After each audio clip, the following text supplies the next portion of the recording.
சரியாக அதிகாலை மணி 3:30 இருக்கும். என் ஆபீஸ் போனுக்கு 2 மிஸ்டு கால்கள். முதல் மிஸ்டு காலை அசந்து தூங்கியதில் கவனிக்கவில்லை. இரண்டாவது மிஸ்டு காலில் விழிப்பு வந்துவிட்டது. இந்த நேரத்தில் யாராக இருக்கும்? யாருக்காவது ஆபத்தாக இருக்குமா? அல்லது யாராவது எதிரிகள் சேட்டையா? சரி, எவனா இருந்தா என்ன, 2ல 1 பார்த்துடுவோம்னு அந்த எண்ணுக்கு போன் போட்டேன். என் போனுக்கு காத்திருந்தது போலவே சட்டென அட்டன் பண்ணாங்க. மறுமுனையில் குழாயிலிருந்து கொட்டும் தண்ணீர் சத்தம் கேட்டபடி இருந்தது. ஹலோன்னு சன்னமான குரல். அதுவும் அந்த குரலில் கொஞ்சம் எக்கோ அடித்தது.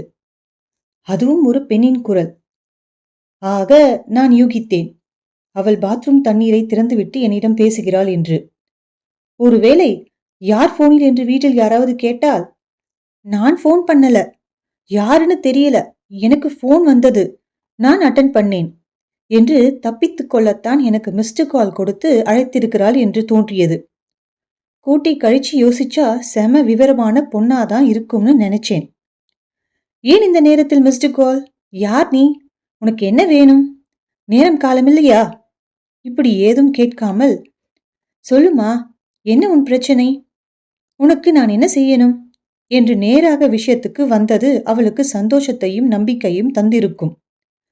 மேடம், என் பேரு ஜானகி. உங்களை பத்தி நிறைய கேள்விப்பட்டிருக்கிறேன். நான் என்னை பற்றிய எல்லா டீட்டெயில்ஸையும் மெசேஜில் அனுப்புறேன். எனக்கு ஒரு உதவியை செஞ்சு தரணும். நான் சமயம் கிடைக்கும்போது நேரில் வரேன். இந்த கேஸுக்கு நிச்சயமா நான் பணம் தந்துடுவேன். நீங்க நம்பி இந்த கேஸை எடுக்கலாம். ஓகே மேடம், யாரோ வர மாதிரி இருக்கு என்று தண்ணீர் சத்தத்துக்கு நடுவே படபடவென சொல்லிவிட்டு இணைப்பை துண்டித்தாள். நான் அவள் அனுப்பப் போகும் மெசேஜுக்கு காத்திருந்தேன். மறுநாள் இரவு 12க்கு டொக் டொக் என்று 6 மெசேஜுகள் வந்து விழுந்தன. நான் மறுநாள் எங்கள் குழுவுடன் டிடெக்டிவ் வேலையை தொடங்கினேன். கடைசியாக அவள் அனுப்பிய மெசேஜில், மேடம், எப்பவும் நான் என் உள்மனதை நம்புபவள். ஏனோ ஒரு சின்ன உறுத்தல். இதை வீட்டில் சொன்னால் என் பேச்சு எடுபடாது. எனவே ரகசியமாய் விசாரித்து சொல்லவும். ஒருவேளை என் உறுத்தல் அபத்தம் என்றால் நோ ப்ராப்ளம். ஹாப்பியா முழு திருப்தியோடு வாழ்க்கையை தொடங்குவேன். உங்களுக்கு வரவேண்டிய ஃபீஸ் தொகையை என் தோழி மூலம் காலையில் கொடுத்து அனுப்ப ஏற்பாடு செய்துட்டேன். தயக்கம் வேண்டாம். இப்போ ஏன்னு தெரியல, எனக்கு ஒரு தயக்கம் வந்து இருக்கு. அதான் இந்த முயற்சி. தயக்கத்தோடு வாழ்வை தொடங்குவது தப்பாத்தானே போகும். அதுக்குத்தான் உங்க உதவி என்று பெரிய மனுஷி போல் சொல்லியிருந்தாள். நானும், சரி ஜானகி, உங்க கேஸை எடுத்துக்கிட்டேன். கடல் மேல் சர்வசாதாரணமாக இயேசுவை நோக்கி நடந்து வந்த பேதுருக்கு சட்டென ஒரு அவநம்பிக்கை வந்தது. கடல் மேல் நடக்க முடியாமல் மூழ்க ஆரம்பித்தாராம். அப்புறம் இயேசுதான் கை தூக்கிவிட்டு என்னை முழுசா நம்புன்னு சொன்னாராம். ஆக அவநம்பிக்கை என்ற தயக்கம், சந்தேகம் வாழ்க்கையை தப்பாக்கிடும். குட், உங்க திங்கிங் என்று நான் மெசேஜ் அனுப்பினேன். பையன் பேரு ராம் பிரபு. முதலில் பையன் பேருக்கு ஏற்றபடி ராமனா இருப்பானா, இல்லை இன்னொரு அவதாரம் கண்ணனா, இல்ல சிவன் மாதிரி ஜடாமுடிக்குள் கங்கை போல் ஒருத்தியை மறைச்சி வச்சிருக்கானான்னு பார்க்கணும்னு ராம் பிரபுவின் அலுவலக துப்புரவு பணியாளர் பியூன் மற்றும் ஓர் அசிஸ்டன்ட் மேனேஜர் மூலம் அவனை பற்றி முழு விஷயமும் கறந்ததில் ஆபீஸில் அப்படி எந்த ஒரு பெண்ணோடும் தொடர்பில்லை என்பது தெரிய வந்தது. அடுத்து பழக்க வழக்கம். ஏதாவது ஃபங்க்ஷனில் எப்போதாவது மாதத்துக்கு ஒரு முறை குடிப்பது உண்டாம்.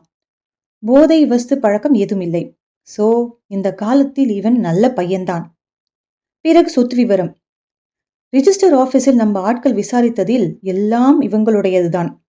அதில் தில்லுமுள்ளில்லை. ஆக தயக்கம் 80% நிவர்த்தியானது.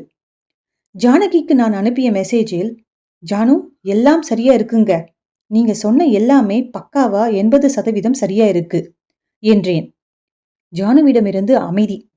அவள் சந்தோஷத்தில் யோசிக்க தொடங்கி இருக்கலாம் என்று தோன்றியது. தினப்பொருத்தம், கணப்பொருத்தம், மகேந்திர பொருத்தம், ஸ்திரீ பொருத்தம், யோனி பொருத்தம், ராசி பொருத்தம், ராசி அதிபதி பொருத்தம், வசிய பொருத்தம், ரச்சு பொருத்தம், வேதை பொருத்தம், 10 பொருத்தமும் சரியா பிரமாதமா பொருந்திருக்கு. இது மாதிரி எல்லா பொருத்தமும் அமையறது ரொம்ப அபூர்வம். பேஷா இருக்கு, கண்ணை மூடிட்டு முடிச்சிடுங்கோன்னு ஜோதிடர் சாருகேசி சொன்னதுதான் தாமதம். எல்லா வேலையும் படுஜோராக நடந்து நிச்சயதார்த்த தேதியும் முடிவானது. இருக்காதா பின்ன, ஒரே சாதி, சமமான சொத்து, அந்தஸ்து, பையன் ராம் பிரபு வீட்டுக்கு ஒரே பிள்ளை, ஜானகியும் அவளது வீட்டிற்கு ஒரே பெண். வீடே கொண்டாட்டத்தில் ஆழ்ந்தது. ஜானகிக்கு ஒரு தயக்கம் வர காரணம் கூட இருக்கும் தோழி ரம்யா. என்னடி முதல் மாடி ஏறவே மாப்பிள்ளைக்கு மூச்சு வாங்குது, பில்டிங் ஸ்ட்ராங் பேஸ்மெண்ட் வீக்கோ கிண்டல் அடிச்சாலாம். அந்த ஒற்றை வரிதான் உள்மனசு உறுத்தலா மாறி இப்படி யாருக்கும் தெரியாமல் போனில் கேஸ் கொடுக்கும் அளவுக்கு போயிருக்கு ஜானகிக்கு. மீண்டும் மெசேஜில் ஜானகி, மேடம் அது என்ன 80% ஓகே என்று கேட்டாள். பையன் வேலை, பழக்க வழக்கம், சொத்து இதெல்லாம் 80% தானே. இதனோடு உங்க 10 பொருத்தமும் பொருந்திருக்கணும். 10 பொருத்தம் பற்றி ஜோதிடம் சொன்னாலும் அதே ஜோதிடம் இன்னொரு பொருத்தத்தையும் கண்டிப்பாக பார்க்க வேண்டும் என்று சொல்கிறது. அதுதான் 11வது பொருத்தம், மனப்பொருத்தம். அதுதான் உனக்கு இப்போ மிஸ்ஸிங். ஆனா 12வது பொருத்தம்னு ஒன்னு இருக்கு. அதை நாம் யாரும் பார்ப்பதில்லை. அது மெடிக்கல் டெஸ்ட். ஒரிஜினல் பொருத்தம் அதுதான் என்று பதில் மெசேஜ் அனுப்பினேன். மேடம், என் உள் மனசு சொன்னது அதுவாதான் இருக்குமோ? ப்ளீஸ், எவ்வளவு செலவானாலும் பரவாயில்லை, எனக்கு ஃபுல் டீட்டெயில்ஸ் வேணும் மேடம் என்றாள். ராமன் மேல் ஜானகிக்கு இவ்வளவு சந்தேகம் கூடாது என்றேன். நெருப்பில் குதிக்கச் சொன்னது அந்த காலம் மேடம். சந்தேகப்பட்டவனை தூக்கி நெருப்பில் போடுவது இந்த காலம். நம்ம வாழ்க்கையை நாம தானே பார்க்கணும் என்றாள். எனக்கு சிரிப்பு வந்துவிட்டது. ஓகே டன் என்று மெசேஜோடு முடித்துக் கொண்டேன். என்னோடு சேர்ந்து ஒரு மெடிக்கல் செக்அப் கேம்ப் நடத்த ஒரு மருத்துவமனை ரொம்ப நாளா கேட்டுக்கொண்டு இருந்தாங்க. ஒரு பரிசோதனை முயற்சியா ராம் பிரபு வேலை செய்யும் கம்பெனிக்கு ஃப்ரீ மெடிக்கல் செக்அப் நடத்த ஏற்பாடானது.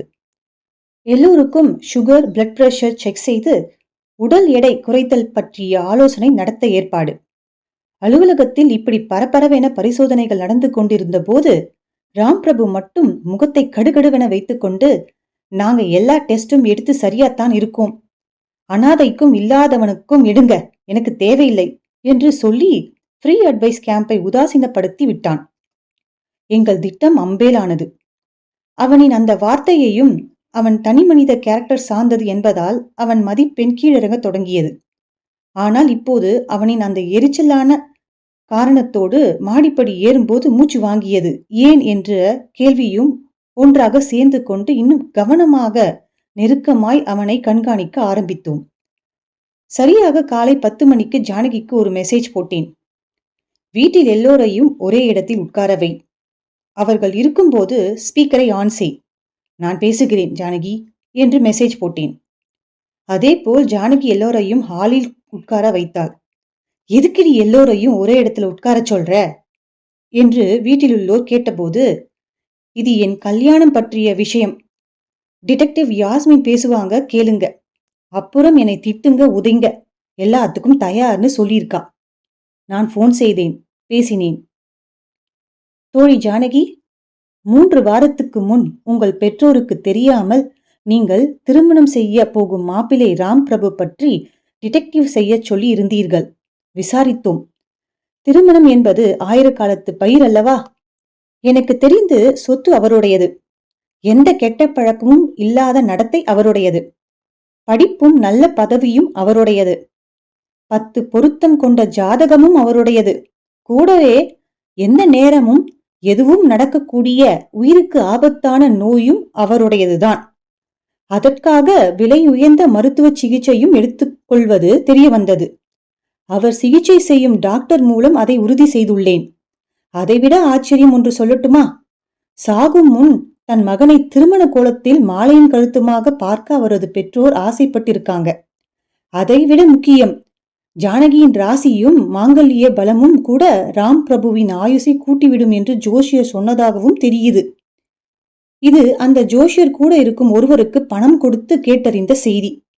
இதைத்தான் அவர்கள் உங்களிடம் மறைத்து இருக்கிறார்கள். இந்த கல்யாணமே ராம் பிரபுக்கு ஒரு ட்ரீட்மெண்ட் தான். எனக்கு இதெல்லாம் ஆச்சரியம் இல்லை ஜானகி. உங்க உள் மனதின் உறுத்தல் தான் அபாரம். அதை நீங்க முழுசா நம்பியது அற்புதம். கல்யாணத்துக்கு பின் எப்ப வேண்டுமானாலும் காரியத்துக்கு நீங்க தயாரா இருக்க வேண்டி இருந்திருக்கும் ஜானகி. தப்பிச்சிட்டீங்க. உடனே நிச்சயதார்த்தை நிறுத்துங்க என்று சொல்லி முடித்த போது வீடே மயான அமைதியால் உறைந்திருந்தது. அதிர்ச்சியில் இருந்த உங்க வீட்டார் மீள கொஞ்சம் நேரம் ஆகும். ஓகே ஜானகி, இப்போ நீங்க தைரியமா என்னை வந்து சந்திக்கலாம் என்று நான் போனை வைத்தபோது, தேங்க்யூ காட், தேங்க்ஸ் மேடம், தி கிரேட் எஸ்கேப் என்று ஓவென சந்தோஷத்தில் ஜானகி கத்தியது மட்டும் காதில் கேட்டுக்கொண்டே இருந்தது. முற்றும்.